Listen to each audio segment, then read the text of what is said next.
નમસ્કાર વિદ્યાર્થી મિત્રો, આજે આપણે સામાજિક વિજ્ઞાન વિષય ધોરણ 10માં જે ચર્ચા કરવાની છે, ગઈકાલે જે આપણે ચર્ચા કરતા હતા કૃષિની, એમાં આગળની ચર્ચા ટેકનિકલ અને સંસ્થાગત સુધારા બાબતની અત્યારે આપણે આગળ આ ચર્ચા કરીશું. તો દરેક એક પછી એક મુદ્દામાં ધ્યાન આપજો. બહુ સરળ મુદ્દાઓ છે, પરીક્ષામાં ટૂંકનો તરીકે પૂછાય એવા છે. તો હવે પછીની સ્લાઇડમાં આપણે એનો અભ્યાસ કરશું, તો ધ્યાન આપો. નેક્સ્ટ, કૃષિમાં ટેકનિકલ સુધારા. ભારતમાં ખેતી ક્ષેત્રે બિયારણ, ખાતર અને ખેત સાધનોમાં આવેલા પરિવર્તન ટેકનિકલ સુધારા તરીકે ગણાય છે. સિંચાઈ માટે ખેડૂત પહેલા કોસ, રેંટનો ઉપયોગ કરતો હતો. આજે સબમર્સિબલ કે સોલાર પંપનો ઉપયોગ કરતો થયો છે. તેમજ ટપક સિંચાઈ અને ફુવારા પદ્ધતિનો ઉપયોગ કરતો થયો છે. પછી બીજું શું? રાસાયણિક ખાતરો, યુરિયા તેમજ જૈવિક ખાતરો વગેરેનો ઉપયોગ થાય છે. પછી ખેડૂત પાક સંરક્ષણ માટે જંતુનાશક દવાઓ અને જૈવિક નિયંત્રકનો ઉપયોગ કરતો થયો છે. આ ઉપરાંત સરકાર દ્વારા ખેડૂતોને રેડિયો છે, ટીવી છે, વર્તમાનપત્રો છે વગેરે દ્વારા અમુક જે કિસાન ચેનલ છે એના દ્વારા આ બધી માહિતી પૂરી પાડવામાં આવે છે. તેમજ ગ્રામ સેવકો દ્વારા પણ ખેડૂતોને કૃષિ સંશોધન બાબતની માહિતી ગ્રામ વિસ્તાર સુધી પૂરી પાડવામાં આવે છે. તો આ બધી ટેકનિકલ બાબત થઈ. ત્યાર પછી જો કૃષિ મેળાઓ યોજવામાં આવે છે અને એમાં પણ ખેડૂતોને અદ્યતન માહિતી આપવામાં આવે છે. દરેક રાજ્યમાં કૃષિ યુનિવર્સિટીની સ્થાપના કરવામાં આવી છે અને એના દ્વારા તૈયાર થયેલા જે કૃષિ નિષ્ણાતો છે એ પણ ખેડૂતોને ખેતી ક્ષેત્રે નવા સંશોધન માટે પ્રોત્સાહિત કરે છે. આ ઉપરાંત કૃષિ ક્ષેત્રે સંશોધન કરતી Indian council of agriculture research અને બીજું department of agriculture research and education, આ બધી સંસ્થાઓ પણ કાર્યરત છે. તો આ બાબત કઈ થઈ? ટેકનિકલ સુધારાની થઈ. તો ટેકનિકલ સુધારામાં તમારે પોઈન્ટ ટુ પોઈન્ટ આટલી બાબત લખવી પડે. તો 2 અથવા 3 માર્કનો સવાલ તમને પૂછાય તો એમાં આટલા મુદ્દાની તમારે જરૂર પડે. હવે આપણે બીજા મુદ્દાની વાત કરીશું, કૃષિમાં સંસ્થાકીય સુધારા. હવે એમાં જુઓ, સામે અહીંયા જે તમારા સ્ક્રીન ઉપર જુઓ છો, જો આ એરા બતાવ્યા છે, આ હું જે અહીંયા પોઈન્ટ ફેરવું છું ને, એ એક પછી એક એરાની આપણે ચર્ચા કરવાની છે અને દરેક મુદ્દો તમારે નોટબુકમાં બહુ વ્યવસ્થિત લખવાનો છે, જેથી કરીને આગામી પરીક્ષામાં આ બાબત તમને પૂછે તો ટૂંક નોંધ સરસ રીતે લખી શકો. હવે એક પછી એક મુદ્દાની આપણે ચર્ચા કરીશું.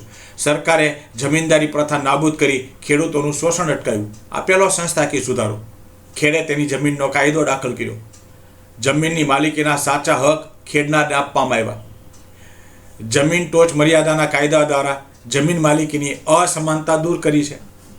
આ ઉપરાંત કિસાન ક્રેડિટ દ્વારા ખેડૂતોને કૃષિ ધિરાણ આપવામાં આવે છે. સરકાર બિયારણ, જંતુનાશક દવા આ બધી ખરીદી માટે સબસિડી પણ આપે છે. દુકાળ કે વરસાદના કારણે પાક જો નિષ્ફળ જાય તો સરકાર દ્વારા ખેડૂતોને આર્થિક મદદ પણ કરવામાં આવે છે.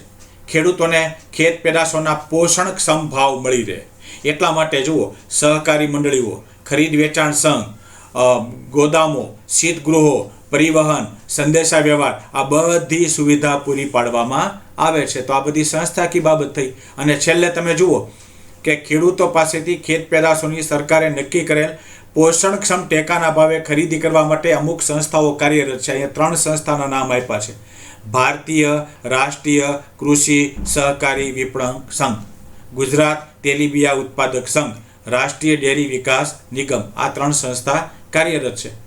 નેક્સ્ટ, એની પછી હરિયાળી ક્રાંતિ. હવે હરિયાળી ક્રાંતિ કોને કહેવાય એ બાબતની આપણામાં ચર્ચા કરીશું. તો સંકલ્પના તરીકે પણ તમને પૂછાય 2 માર્કમાં, હરિયાળી ક્રાંતિ એટલે શું? શરૂઆતના પેરેગ્રાફમાં જે 3-4 લીટી આપી છે એમાં એની માહિતી આપી છે હરિયાળી ક્રાંતિની, એની વ્યાખ્યા પણ આપી છે, એટલે આપણે એ જોતા જશું. આપણા દેશમાં 1960ના દશકામાં કૃષિ ક્ષેત્રે હરિયાળી ક્રાંતિ સર્જાઈ. તે પહેલાં એવો સમયગાળો હતો કે જ્યારે દેશમાં અનાજની તીવ્ર અછત હતી. હવે હરિયાળી ક્રાંતિ કોને કહેવાય એની માહિતી આપી છે. સુધારેલા બિયારણો, જંતુનાશક દવાઓ, રાસાયણિક ખાતરો, અદ્યતન ઓજારો, આ બધાના ઉપયોગના કારણે ખેત ઉત્પાદનમાં જે નોંધપાત્ર ઉત્પાદન થયું, વધ્યું, અને હરિયાળી ક્રાંતિ કહેવામાં આવે છે. તો એમાં આટલી વ્યાખ્યા તમારે લખવાની સંકલ્પનામાં.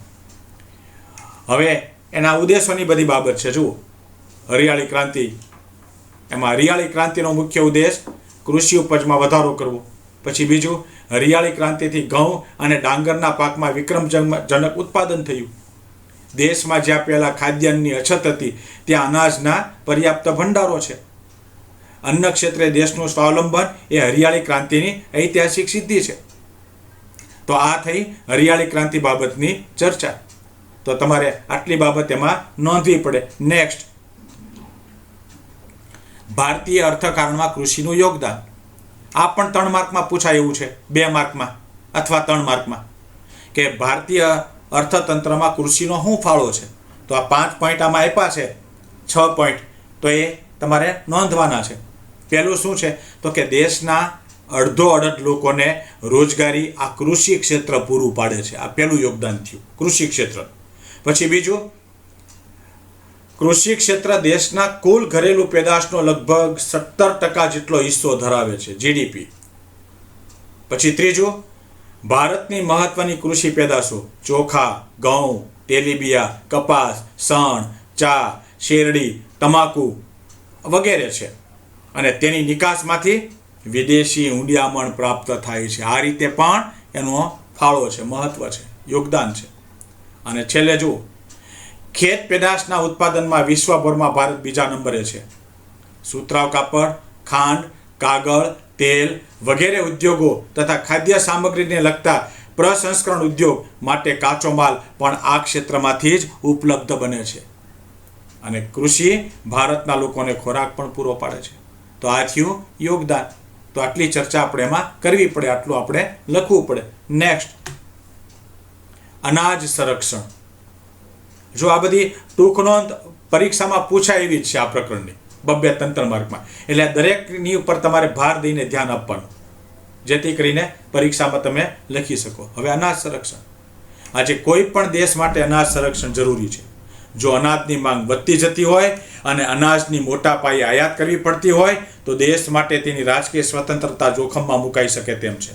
આ સંજોગોમાં અનાજ સંરક્ષણ જરૂરી છે. હરિયાળી ક્રાંતિના લીધે આપણે અનાજ ઉત્પાદનમાં સ્વાવલંબી બન્યા છીએ.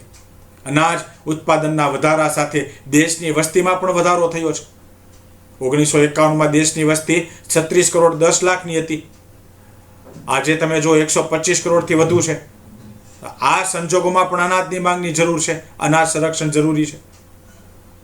તો આ બધી બાબતની આપણે જે ચર્ચા કરી એ અનાજ સંરક્ષણની અંદર લખી શકાય. છેલ્લે અનાજના ગોદામોમાં રહેલા અનાજને સાચવવા વૈજ્ઞાનિક પદ્ધતિઓ અપનાવી અનાજનો બગાડ થતો અટકાવી શકાય, અને આ અનાજ હજારો ગરીબ પરિવારોને વિનામૂલ્યે આપીને એની ભૂખ મિટાવી શકાય. તો અનાજ સંરક્ષણમાં આટલી બાબત મહત્વની છે. હવે નેક્સ્ટ, ભારતની ખેતી પર વૈશ્વિકીકરણની અસરો. વૈશ્વિકીકરણની શું અસર થઈ ખેતી પર એ બાબતની આ ચર્ચામાં કરવાની છે. એમાં જોઈએ એક પછી એક મુદ્દો. વૈશ્વિકીકરણને લીધે ખેતી ક્ષેત્રે કેટલાક પરિવર્તનો આવ્યા છે. ખેતી પાકોને નિકાસ કે આયાત કરવા માટેની પ્રક્રિયા ઘણી સરળ કરાઈ છે. ગુજરાતમાંથી કપાસ, મરચા, તલ ચીનના બજારમાં અને વિશ્વના જે ફળો છે એ ભારતના બજારમાં મળતા થયા છે. આ વૈશ્વિકીકરણની અસર થઈ. જુઓ, વૈશ્વિકીકરણથી ભારતમાં બહુરાષ્ટ્રીય કંપનીઓ દ્વારા વેચવામાં આવતા મોંઘા ભાવના જીનેટિકલી મોડિફાઈડ બીટી બિયારણો આવ્યા અને આના લીધે ખેતી ખર્ચાળ બની. જો કે કપાસ અને મકાઈના ઉત્પાદનમાં આનાથી ફાયદો પણ થયો છે. અને કેટલાક ઉત્પાદનો એવા છે કે જેને વૈશ્વિક બજારો પ્રાપ્ત થયા, અને એટલા માટે શું થયું, પેટન્ટ રજિસ્ટ્રેશનની જરૂરિયાત ઊભી થઈ. તો આ થઈ ખેતી પર વૈશ્વિકીકરણની અસરો. તો મિત્રો, આટલે સુધીની આપણે ચર્ચા કરી. અહીંયા આ પાઠ આપણે પૂર્ણ કરીએ છીએ, અને હવે પછી જે નવો પાઠ લેવાનો છે પ્રકરણ 17 એની ચર્ચા હવે પછીના પિરિયડમાં આગળ કરશું. તો અહીં સુધી આ ચર્ચા રાખીએ છીએ. અહીંયા માહિતી આપણે પૂરી થાય છે. આટલી માહિતી તમારે સરસ રીતે તૈયાર કરવાની. આમાં ખાલી જગ્યા, એક વાક્યો, જોડકા, ટૂંક નોંધ, સંકલ્પના તમામ માહિતી આની અંદર આવી જાય છે. આટલું તૈયાર કરજો. આભાર, ધન્યવાદ.